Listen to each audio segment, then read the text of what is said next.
मित्रांनो, सुख म्हणजे नक्की काय असतं? जयदीप आणि गौरीच्या पुनर्जन्माची कथा या मालिकेच्या आजच्या भागामध्ये आपण पाहणार आहोत. ईशान नित्याला म्हणत असतो की या अधिराजला आता कायद्याची भाषा शिकवायला हवी. मी आपल्या लॉयरशी बोललो. आता कायद्याने अधिराजला त्याची जमीन आपल्याला द्यावीच लागेल.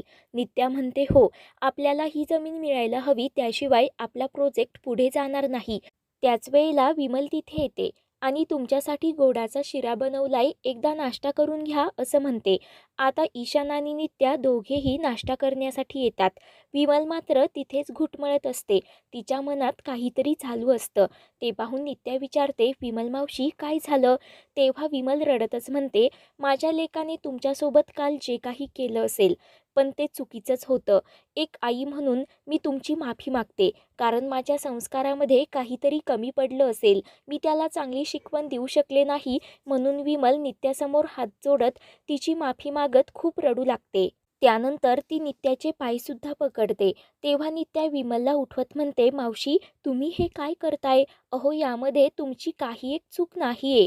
तर विमल म्हणते, तो लेक आहे माझा आणि त्याच्या प्रत्येक चुकीला मी जबाबदार आहेच. ते ऐकून नित्याला सुद्धा खूप रडू येतं. ती म्हणते, तुमचं तुमच्या मुलावर किती प्रेम आहे आणि अशी प्रेमळ आई प्रत्येकाच्या नशिबात नसते. तेव्हा नित्या विमलचे डोळे पुसत तिला धीर देत म्हणते की माझं भांडण तुमच्या मुलाशी आहे, त्यात तुमची काहीच चूक नाहीये.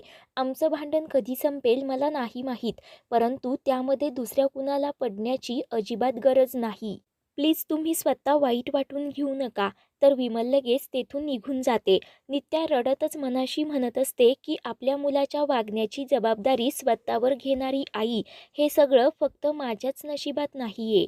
तर ईशान नित्याला शांत करण्याचा प्रयत्न करतो. दुसरीकडे माई धोंडीबाला म्हणत असतात की हे आजारपण अचानक कसं आलं? ही सगळी काही अंबाबाईचीच योजना नसेल ना? माझ्या जयदीप गौरीची भेट घडवून आणण्यासाठी हे सगळं तिने केलं असेल ना? तर मी लाख वेळा आजारी पडायला तयार आहे. तेव्हा गावातील तो व्यक्ती म्हणत असतो, अगं आजे, असं कशाला बोलतेस? तू जर आजारी पडलीस तर अख्ख्या राजावाडीच्या घशाखाली घास उतरणार नाही, तुला माहिती नाही का? आणि चल, आज आपल्याला तुझी ब्लड टेस्ट करण्यासाठी आमगावला जायचं, तयार हो. तर दुसरीकडे कोणीतरी पुन्हा एकदा अंगावर चादर घेऊन नित्यावर वॉच ठेवत असतं. जेव्हा नित्याची नजर त्या व्यक्तीवर पडते, तेव्हा तो लगेच तेथून पळ काढतो. नित्या म्हणते, थांब, कोण आहेस तू? तेव्हा आता ईशान म्हणत असतो, अगं नित्या, इथे तर कोणीच नाही, तुला भास झाला असेल. परंतु नित्या म्हणते, नाही, कोणीतरी होतं इथे. तेव्हा तो व्यक्ती पळत असताना त्याच्या हातामध्ये जी काही चिठ्ठी असते ती खाली पडते आणि तो व्यक्ती अन्नाला जाऊन धडकतो. अण्णा त्या व्यक्तीला पकडतो आणि कोण आहेस तू? गुपचूप इथे आमच्या इथे काय करत होतास? असं विचारू लागतात. तेव्हा तो व्यक्ती अण्णाला दूर ढकलून देतो व तेथून पळून जातो. तर इकडे अण्णा भिंतीवर पडतात, त्यामुळे अण्णाचं डोकं फुटतं. खूप रक्त येत असतं, त्यामुळे अण्णा मोठमोठ्याने ओरडू लागतात. तो व्यक्ती मात्र पुन्हा एकदा तेथून पळून गेलेला असतो. तर इकडे पाहुणी सावरीला विचारत असते, काय गं, काल रात्री तुम्ही कुठे गेला होतात? मला काही सांगितलं नाहीस. तेव्हा सावरी चिडूनच म्हणते, तुझ्यात पण आई संचारली वाटतं. आत्तापासूनच आईची सावली बनायला जाऊ नको. म्हणून सावरी चिडूनच तेथून निघून जाते. तर पाहुणी म्हणत असते, तसं नाही गं, ती नित्यासुद्धा तुमच्यासोबत होती ना, म्हणून विचारते, बाकी काही नाही. तर सावरी म्हणते, हा प्रश्न तू मला कशाला विचारतेस? राजलाच विचार, असं म्हणत सावरी लगेच कॉलेजला निघून जाते. तर इकडे नित्या ईशानला म्हणत असते, माझा तर विश्वास पटला, तो अधिराजच माझ्यावर लक्ष ठेवून आहे. त्याच वेळेला राजमा पळतच आतमध्ये येते. ती खुणावत नित्या आणि ईशानला सांगत असते की बाहेर अन्नाला डोक्याला खूप लागलंय, ते चक्कर येऊन खाली पडले. परंतु त्या दोघांनाही काही कळत नसतं. त्यांना असं वाटत असतं की राजमाला स्वतःला चक्कर येत आहे. त्याच वेळेला विमल अण्णांना आतमध्ये घेऊन येते. तेव्हा नित्या लगेच पळत आतमध्ये जाते आणि फर्स्ट एड बॉक्स घेऊन अण्णांची जखम स्वच्छ करत त्यावर मलमपट्टी करत असते. तर राजमा खूप रडत असते. अण्णांना अजूनही खूप त्रास होत असतो. त्यानंतर नित्या, ईशान आणि विमल हे अण्णाला हॉस्पिटलमध्ये घेऊन येतात. ईशान विचारत असतो, काही सिरियस तर नाही ना? तर नित्या म्हणते नाही, अण्णांना रक्त बघून थोडा बीपी लो झाला एवढंच. त्याच वेळेला आता माईंची गाडीसुद्धा तिथे येते. माई विचारत असतात की तुम्ही मला कुठे घेऊन आलात? माझ्या जयदीप गौरीला भेटण्यासाठी का? तर इकडे नित्या पाठमोरी उभी असते. जयदीप गौरी नाव ऐकताच तिला काहीतरी वेगळं फील होत असतं. त्याच वेळेला आता विमलसुद्धा बाहेर येते आणि माईंना पाहून म्हणते, राजावाडीची आजी इथे?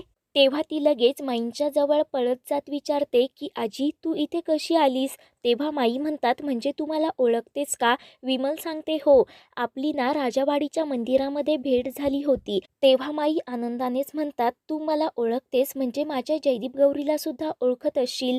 मला सांग ते कुठे आहेत ग? मला त्यांना भेटायचं आहे. तर इकडे नित्याला तो आवाज ओळखीचा वाटत असतो. त्यामुळे नित्या लगेच मागे वळून पाहते, परंतु तो व्यक्ती माईंसमोर आडवा उभा असतो. त्यामुळे नित्याला माईंचा चेहरा दिसत नाही. तर नित्या विचार करत असते हा आवाज नक्की कुणाचा होता. तेव्हा तो व्यक्ती माईंच्या हाताला धरून त्यांना आतमध्ये हॉस्पिटलमध्ये घेऊन जातो. तेव्हा नित्याला भानावर आणत ईशान विचारतो, तुला एवढा घाम का फुटलाय? तुझा पण बीपी शूट झाला का? तू ठीक तर आहेस ना? तर नित्या म्हणते हो ठीक आहे. ईशान म्हणतो तुला जर बरं वाटत असेल तर आपण निघूयात का? तर नित्या म्हणते नाही, आपण अण्णांना घेऊनच जाऊयात, कारण त्यांची जबाबदारी माझीच आहे. माझ्यावर कोणीतरी वॉच ठेवून होतं म्हणूनच त्यांना लागलंय ना, आपण त्यांना घेऊनच जाऊयात. तर तेवढ्यात ईशानला कुणाचा तरी फोन येतो. ईशान बाजूला जातो. त्याच वेळेला आता अधिराज तिथे आलेला असतो. तर राज आणि नित्या दोघेही एकमेकांकडे खूप रागाने पाहतात. तेवढ्यात विमल बाहेर येते. तर राज म्हणत असतो, आईडे तू ठीक तर आहेस ना? अगं मी रेस्ट हाऊसवर गेलो, मग तू तिथे नव्हतीस तर तुला शोधत मी इथे आलो.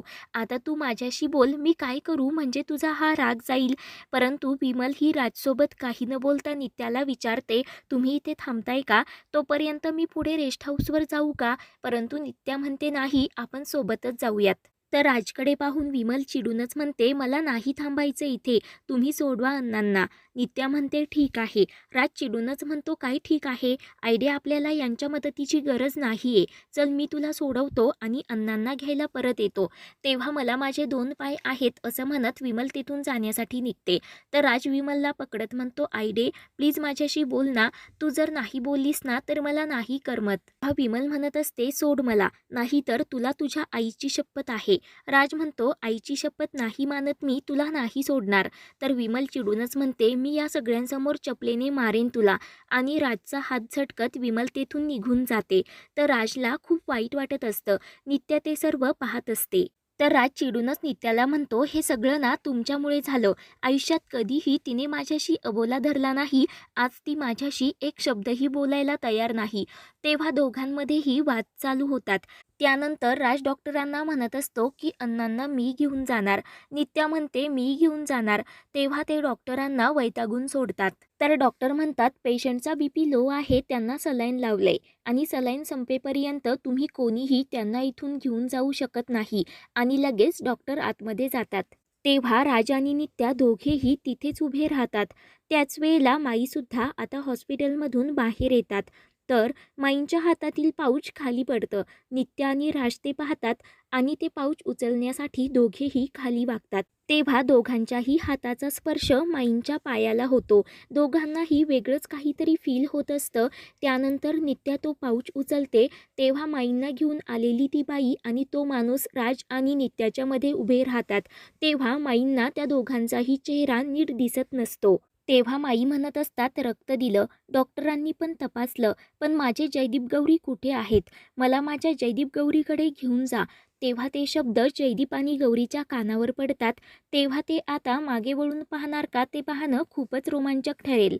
पुढील भागामध्ये आपण पाहणार आहोत, राजमा म्हणजेच लक्ष्मी ही राजच्या गाडीला जाऊन धडकते. राज विचारतो, तुला कुठे लागलं तर नाही ना? तेव्हा जयदीपला समोर पाहताच राजमा त्याला घट्ट अशी मिठी मारते. तेवढ्यात आता नित्या बाहेर येते आणि राजमा का रडत आहे? तू तिला काही केलंस तर नाही ना? म्हणून ती राजला धमकी देत विचारते. तेव्हा राजमा लगेच नित्याला शांत करते आणि मोरपीस हातात देत आता राज आणि नित्या दोघांचेही हात एकमेकांच्या हातात देते. तर दोघांनाही मोठा धक्काच बसतो.